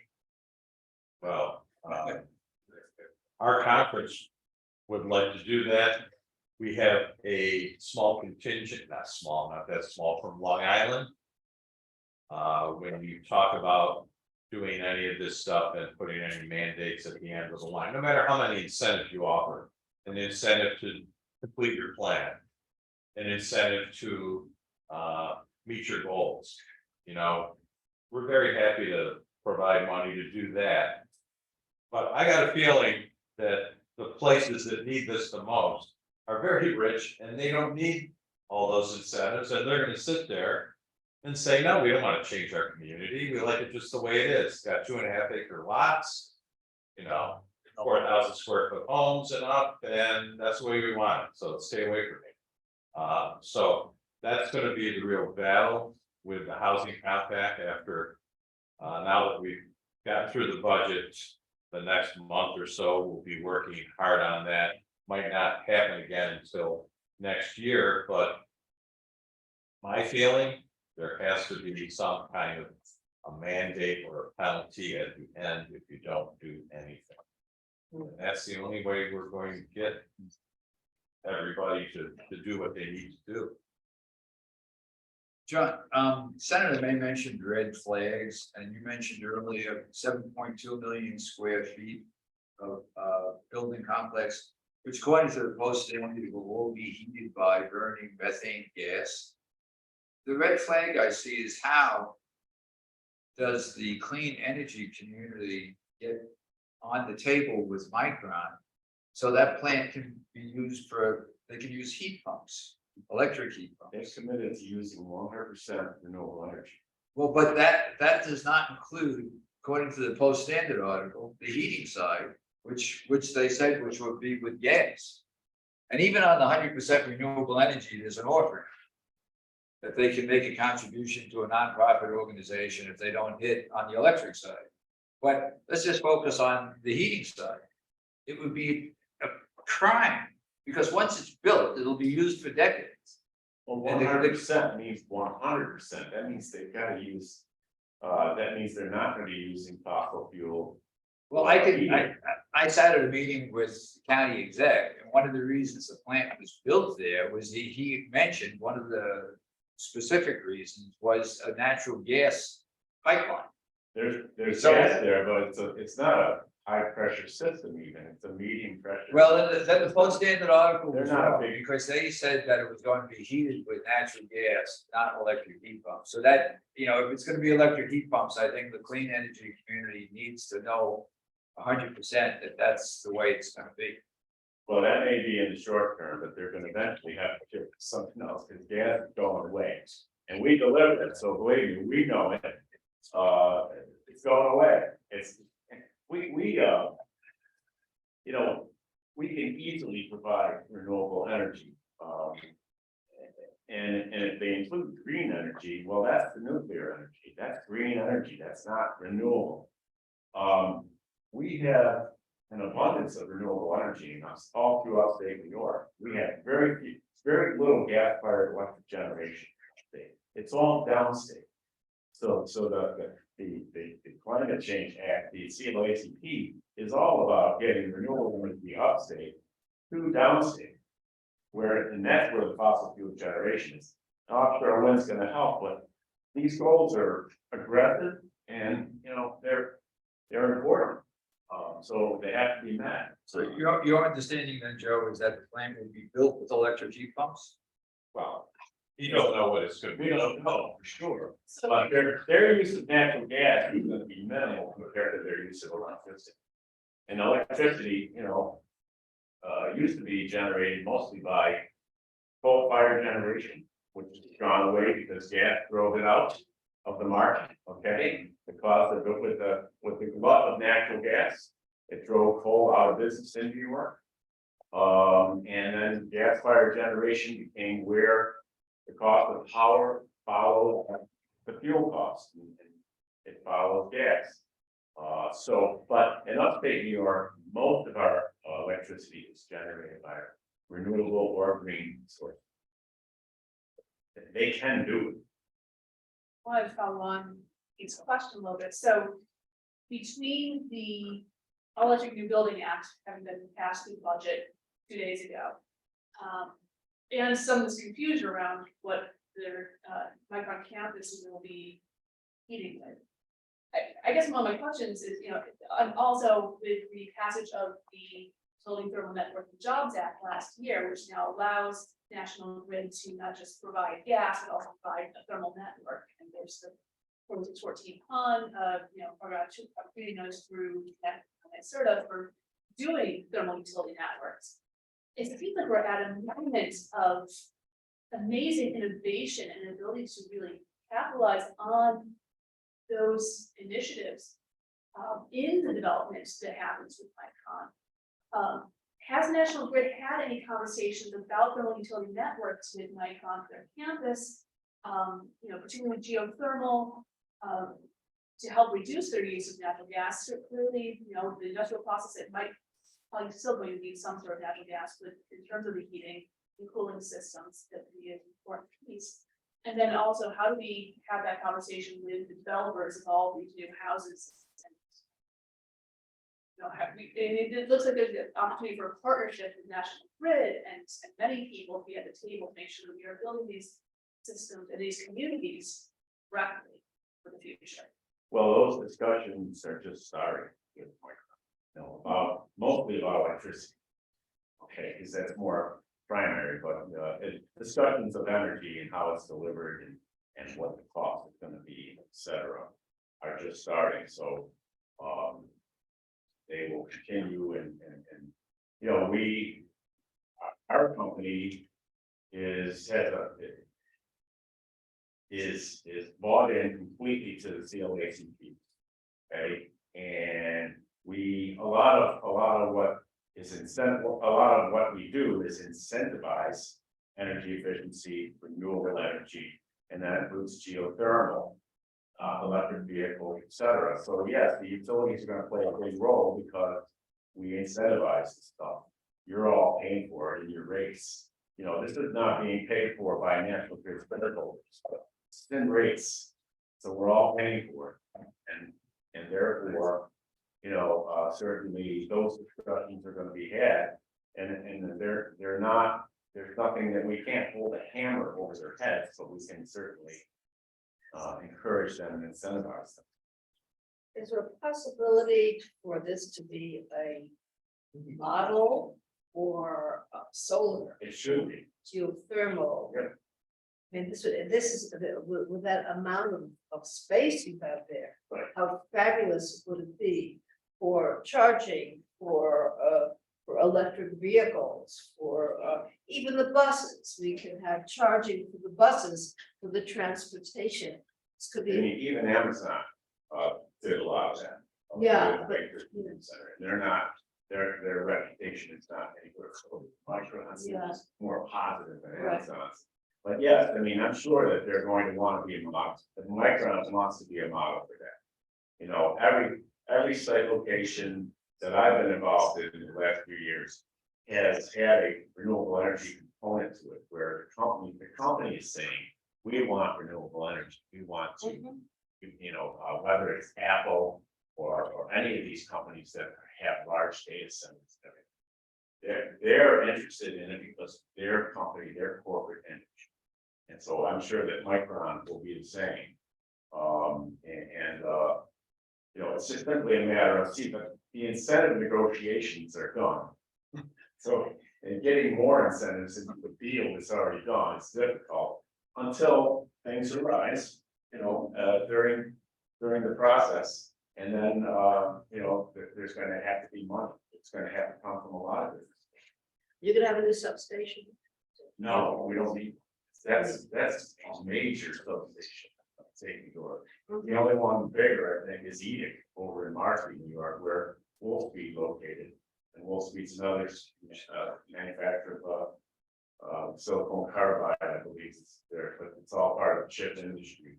So that substation that's got 4 345 kV circuits coming down from Lake Ontario into it.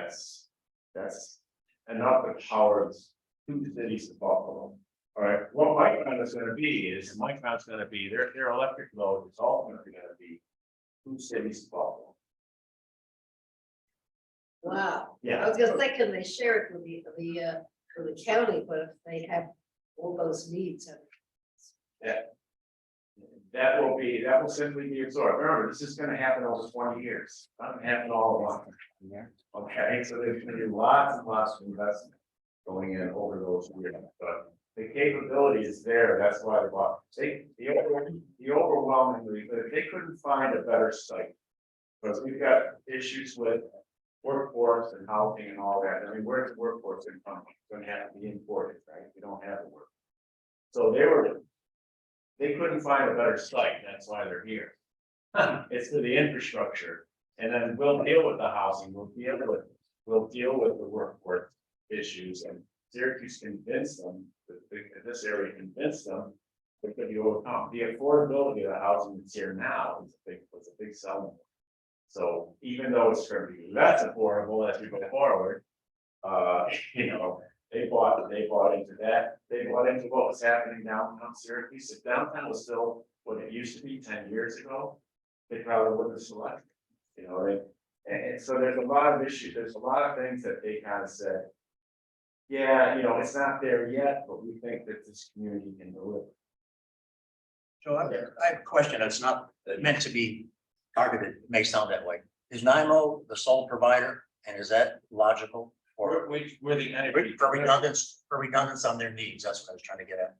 Is that We're the energy delivery company, but we don't, their generation is they can get it from anywhere. They can buy electricity on the market. And they're gonna be a big player. So it's kind of like they can command whatever they want from the marketplace. Because the biggest customers get the best prices. They're gonna be the biggest customer. Right now, Global Foundries is our biggest customer. Okay, it used to be chemical companies out in Western New York, but now, you know, so Global has taken that. Used to be Champion International Pulp and Paper up in Of the water. So yeah, those customers get great market prices, because of the size of them. So Micron's gonna be the biggest. They'll be by far our biggest customer after 20 years. Yes, sir. Question, Capital District Regional Planning Commission in Albany. And Global Foundries actually go back and forth. Right. As you said about with Global Foundries. How those issues came up afterwards. First, you taught me. Planning, urban planning, regional planning, is in the Capital District. And the lessons learned from Global Foundries, lessons learned from trying to get the tri-counties working together. Rensselaer tries to work with Saratoga, but you got a problem with other two counties sometimes. With the work that you've been doing, I know there's a potential for Syracuse to make it happen. But there's an equity, same suit, but a different bowl, because Global Foundries have promised a lot of local jobs. And I know for a fact, because I was up to them, they actually had to bring people from the outside. Well, sure, they have to, because certain people don't have the expertise. They have to bring people from the industry. So people are gonna come from Boston, Texas, from Portland, Oregon, Sweden. They have to come in because they have certain expertise. But that, but your everyday worker, your person that's working in a process style in a clean room, it's gonna come, they're making, $80,000 a year to start, which is pretty good. And you can get that with a 2-year degree working in fab. Okay, so those are the people that are gonna be hired here, and we're gonna have to import those people too, because we don't have enough of them. But the people that we bring in from other places, they have a certain expertise in manufacturing and designing chips. That's what you should come for. They can afford. Correct. Because it's cheaper upstate, it's downstate. But But that's some of the people in the neighborhood, communities that don't have those jobs. well, that's one of the problems is that a rising tide doesn't really lift all boats. It lifts most of them or whatever, but yeah, I mean, is this gonna solve poverty in Syracuse? No, only Syracuse can, it has to be number one goal. You have to make it a goal, and you have to do that as a community.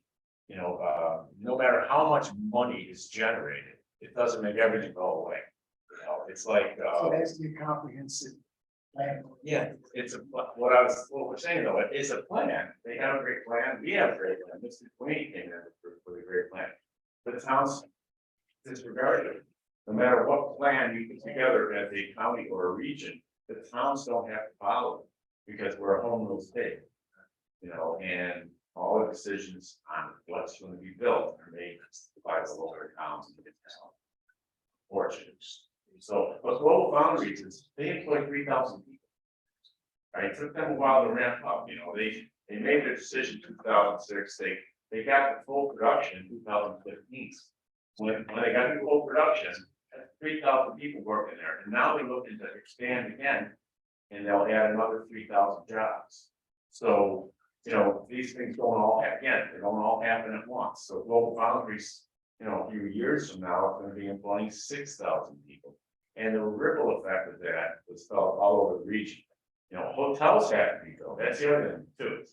We're gonna not only have to build housing, but hotels to accommodate people that are gonna be coming in. Our airport's gonna have to expand. Everything is gonna be impacted. So. That's where the transportation infrastructure comes in. Correct. That's your problem. That's why I said. Bring it rapid rail for 81 and keep the community grid underneath it. You gotta think about expansion. Other than that, you tear something down that you gotta build it. Yeah, the scale of Global Foundries was, again, miniature. That's the issue. It's never been done anywhere. And there's no project that's ever happened that's been this long.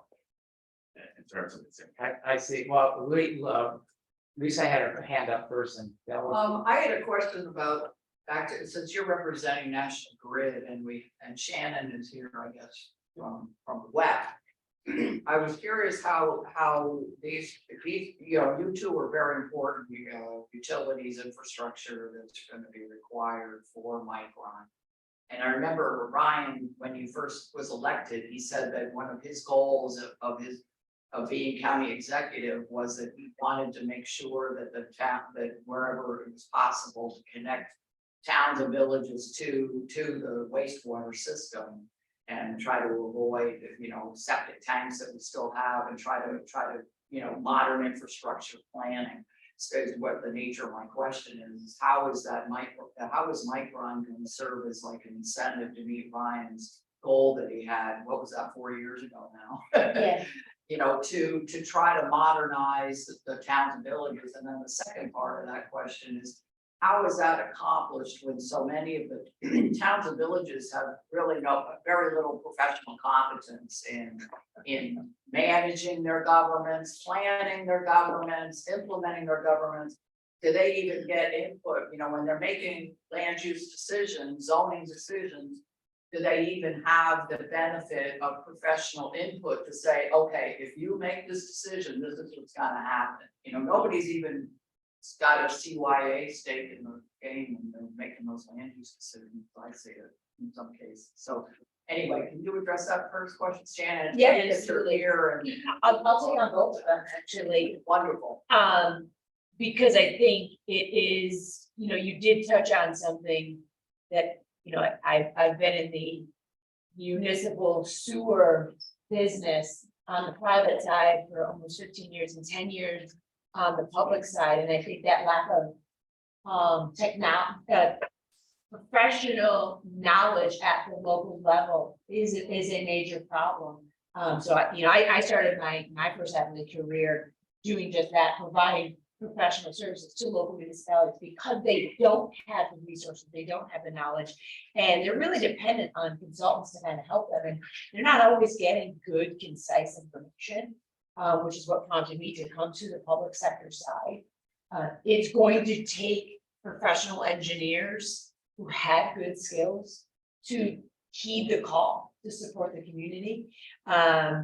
So I'm encouraged in seeing a lot of my counterparts who are doing what I'm doing, and they're coming in just to serve the community. So that's part of the exciting movement, that there are a lot of professionals who are seeing the need to do something better with their careers and their skills. In terms of what's happening at the county level, sewer consolidation is why I got hired on the county 4 years ago. So what that is, the term is, you know, that disconnected ownership, operation, and maintenance of those local systems that are interconnected to our infrastructure.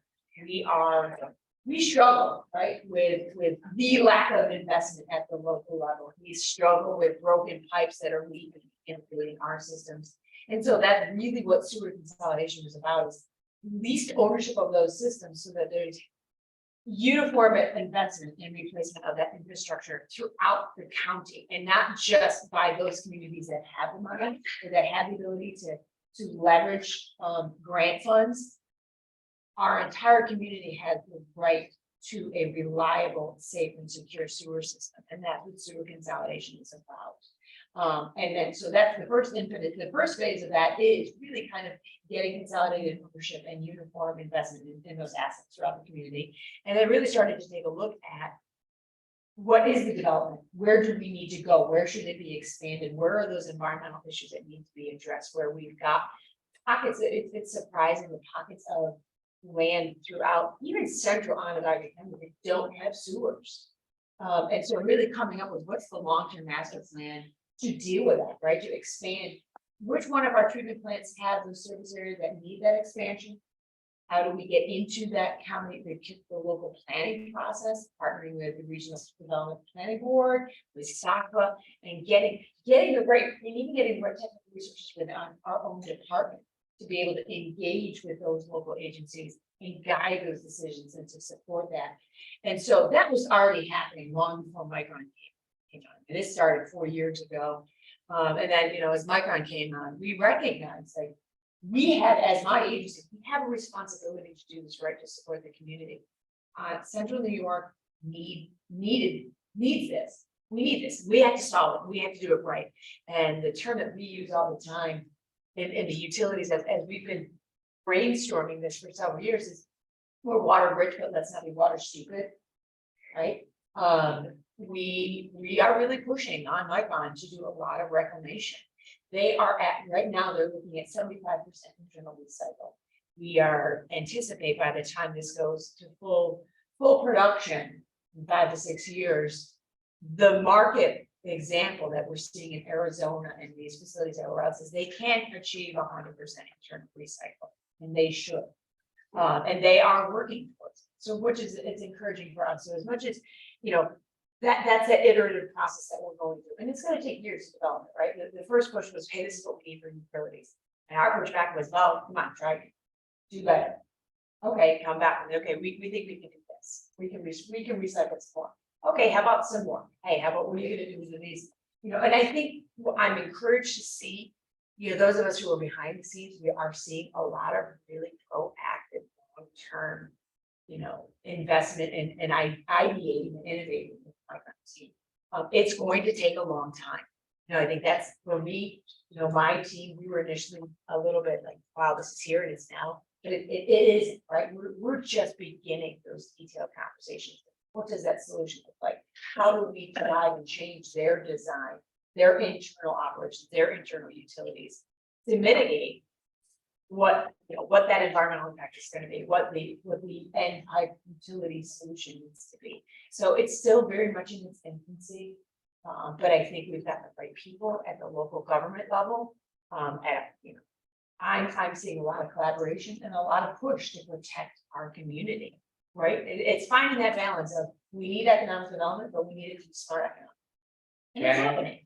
Thank you for your insight into that. I appreciate you giving that, but I need to, I think, wrap this meeting up. I did see that Rhea had her hand up. Yeah, well, we need to get going. I just wanted to put one other thing. You know, wherever you go, they say, well, they can't do this, they're short staffed. We do know that we're going to be getting people to fill those positions, I hope, and any that can be, hopefully will be union and well paid. That's my question. Well, I don't think Micron's a union shop, so the 9,000 people that are working there are probably not going to be. It's, and that's probably, it could be, you know. Well, IBM is neither. A lot of New York State companies are not unionized because they don't have to be. They pay their people. That's well. all I'll say. They You know, pay them well. You know, that's the best way to, you know, to not have a union. but you're assured that we'll be able to get that kind of staffing? Well, there's no guarantee. No. No, I don't be sure. What, in your opinion? They bet on it. You know, they're making a huge commitment. They're gonna have to make it work, so their business depends on it. If they're gonna be a global leader in memory chips. You know, there's competition out there. There's a lot of other chip makers in the world, and they're making them in Taiwan and in China mostly. So this is the United States getting chip making back to the United States too.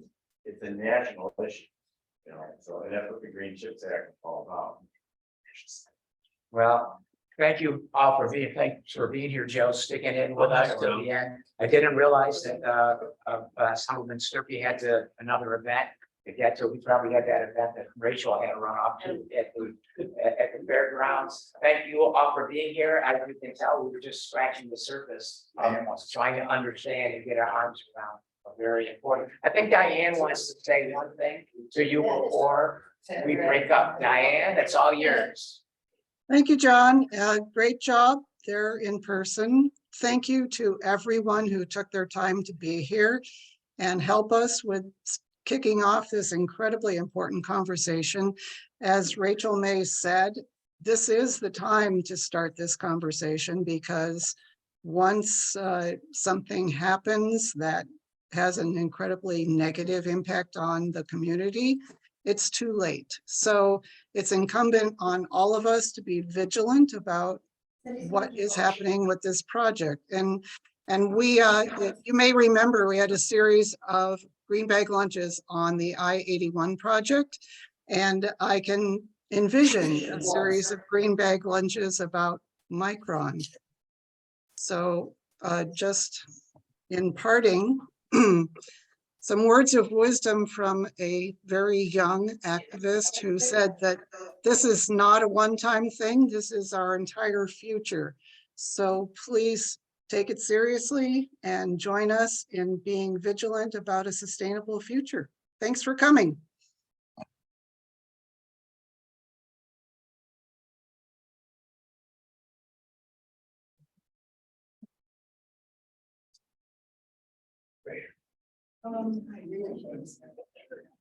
Yeah, I was gonna mention, I don't know if I did just mention that, that may school now, right? Since you're actually not- You should work with a lot of people. All right.